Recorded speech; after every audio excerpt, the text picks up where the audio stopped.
Yang juga jadi sorotan kuasa hukum dari kedua belah pihak dalam kasus pengeroyokan korban Arnendo, mahasiswa Universitas Diponegoro Semarang, akhirnya sepakat damai.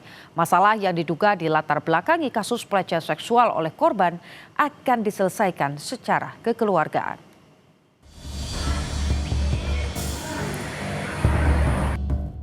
Pertemuan digelar di ruang sidang besar Fakultas Ilmu Budaya Universitas Diponegoro Semarang, dihadiri kuasa hukum dari kedua belah pihak, serta perwakilan dari pihak fakultas dan universitas. Mediasi dilakukan atas izin Rektor Undip sebagai upaya kampus membantu menyelesaikan permasalahan yang melibatkan mahasiswa.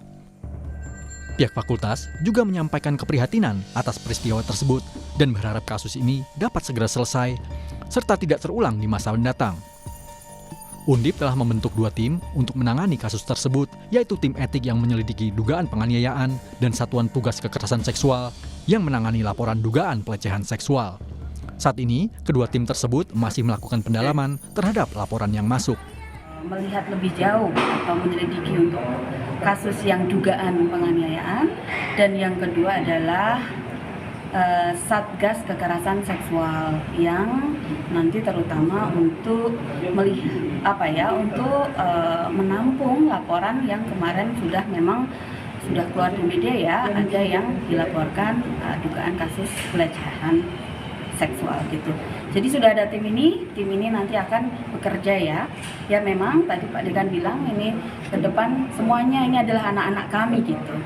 Ya, tapi kita tetap berjalan dan kita tetap sudah membuat tim ini untuk menyelidiki lebih lanjut gitu dari sisi internal.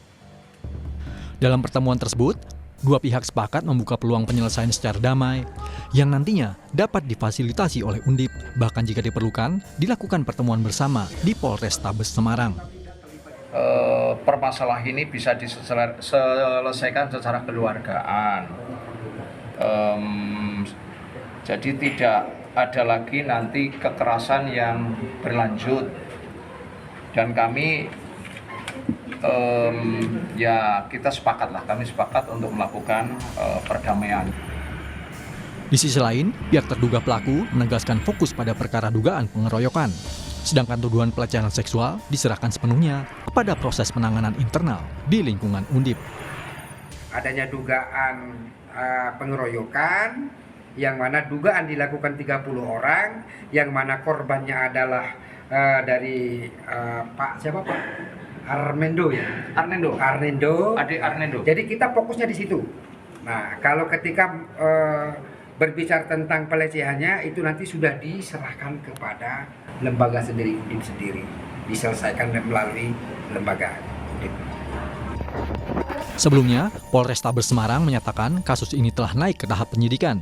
Penyidik telah memeriksa sejumlah saksi dan mengantongi hasil visum. Saat ini polisi masih mendalami motif kejadian, termasuk dugaan pelecehan seksual yang disebut menjadi pemicu awal peristiwa tersebut. Senot Puji, Kompas TV, Semarang, Jawa Tengah.